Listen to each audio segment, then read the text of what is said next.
നമസ്കാരം, എൻ്റെ പുതിയൊരു വീഡിയോയിലേക്ക് എല്ലാവർക്കും സ്വാഗതം കേട്ടോ. ഇന്ന് ഞാൻ ഗുരുവായൂർ പോവാണ് കേട്ടോ. അപ്പോൾ രാവിലെ 6:30ക്കാണ് ട്രെയിന്. അപ്പോൾ അതിന് മുമ്പ് എൻ്റെ കുഞ്ഞുമണീനെ കുളിപ്പിച്ച് ഭക്ഷണമൊക്കെ കൊടുക്കണം എനിക്ക്. അപ്പോൾ അതിന് വേണ്ടി ആളെ കുളിപ്പിച്ചുകൊണ്ടിരിക്കുക. ഭയങ്കര കുറുമ്പനാണ് കേട്ടോ ആൾ. ചിലപ്പോൾ ഞാൻ ഇങ്ങനെയും കൊണ്ട് പോകാറുണ്ട് കേട്ടോ ഗുരുവായൂർക്ക്. അങ്ങനെ ചേട്ടനാണ് എന്നെ സ്റ്റേഷനിൽ കൊണ്ടാക്കിയത്. 6:30ക്കാണ് ട്രെയിൻ വരുന്നത്. അപ്പോൾ ഞാൻ എൻ്റെ ഫ്രണ്ട്സിന് വേണ്ടി വെയിറ്റ് ചെയ്യുക. അവരും ഉണ്ടായിരുന്നു എൻ്റെ കൂടെ. ഞാൻ നേരത്തെ പറഞ്ഞിട്ടില്ലേ തിരുവാതിരയ്ക്ക് എൻ്റെ കൂടെയുള്ളവരാണ്. അപ്പോൾ അവർ തന്നെയാണ് ഇപ്രാവശ്യം എൻ്റെ കൂടെ വന്നത്. ഞാൻ എല്ലാ മാസവും പോകാറുണ്ട് ഗുരുവായൂർക്ക്. അപ്പോൾ ഇപ്രാവശ്യം ഇവരും കൂടി എൻ്റെ കൂടെ കൂടി കേട്ടോ. അപ്പോൾ ശനിയാഴ്ചയല്ലേ, പിന്നെ അങ്ങനെ സ്റ്റേഷനിലെത്തി ഞങ്ങൾ. അവിടുന്ന് പിന്നെ ഞങ്ങൾ ഓട്ടോ പിടിച്ചിട്ടാണ് ഗുരുവായൂർക്ക് പോയത്. നല്ല തിരക്കും ഉണ്ടായിരുന്നു കേട്ടോ. അപ്പോൾ ഞങ്ങൾ വേഗം നടക്കുകയാണ്. ഓട്ടോ കിട്ടാൻ അവിടെ കുറച്ച് പാടാണ് ട്രെയിൻ വന്നു കഴിഞ്ഞാൽ. അങ്ങനെ വേറൊരു ആൾക്കാരുടെ കൂടെ ഞങ്ങൾ ഒരുമിച്ച് കയറിയിട്ട് അങ്ങനെയാണ് പോകുന്നത്. അങ്ങനെ ഗുരുവായൂരെത്തി ഞങ്ങൾ. ഗുരുവായൂരെത്തി കഴിഞ്ഞാൽ പിന്നെ അറിയാലോ, എല്ലാവർക്കും കിട്ടുന്ന ഒരു ആനന്ദം, ഒരു സന്തോഷം, അത് പറഞ്ഞറിയിക്കാൻ പറ്റില്ല. നല്ല തിരക്കായിരുന്നു കേട്ടോ അന്ന്.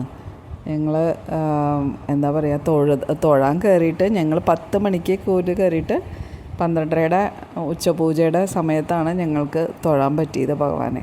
1:10 ആയിട്ടോ ഞങ്ങൾ പുറത്തേക്ക് ഇറങ്ങിയപ്പോൾ. അപ്പോൾ വേഗം ട്രെയിൻ പിടിക്കാമെന്ന് വിചാരിച്ചിട്ട് ഞങ്ങളൊരു പൊതിച്ചോറ് വാങ്ങിച്ച് ഞങ്ങൾ ഓടി. പക്ഷേ എന്താ ചെയ്യാം, ഞങ്ങളുടെ ഭാഗ്യം കൊണ്ടോ നിർഭാഗ്യം കൊണ്ടോ ഞങ്ങൾക്ക് ട്രെയിൻ കിട്ടിയില്ല. ഞങ്ങൾ പ്ലാറ്റ്ഫോമിൽ തന്നെ ഇരുന്ന് ഭക്ഷണമൊക്കെ കഴിച്ച് വീണ്ടും ഞങ്ങൾ ഗുരുവായൂർക്ക് വന്നു. ഗുരുവായൂർ വന്നിട്ട് അവിടെ ഒരു വളയുടെ കടയുണ്ട്. അവിടെ കയറി അങ്ങോട്ട് മേഞ്ഞു ഞങ്ങൾ. അങ്ങനെ തന്നെ വേണം പറയാനായിട്ട്.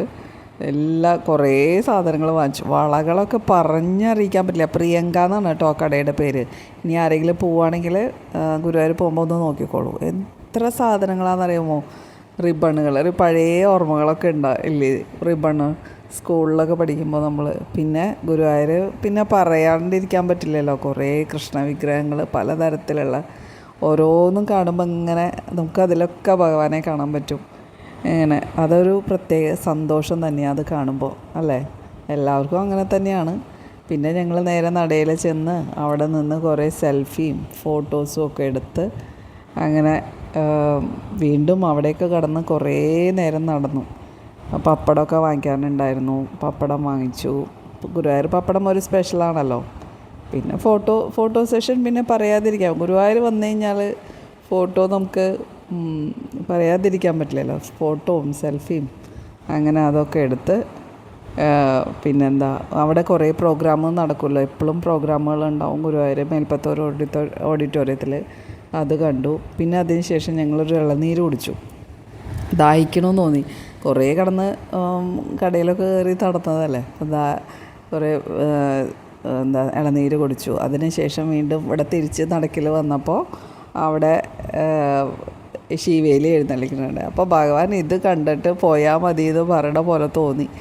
അങ്ങനെ അതും കണ്ട് പ്രോഗ്രാമൊക്കെ കണ്ട് ഒരു മയിൽപ്പീലി തണ്ടും മനസ്സിൽ കൊണ്ട് കയ്യിലും കൊണ്ട് ഞങ്ങളതേ തിരിച്ച് പോന്നു കേട്ടോ. തിരിച്ച് ഞങ്ങൾ ബസ്സിലാണ് പോകുന്നത്.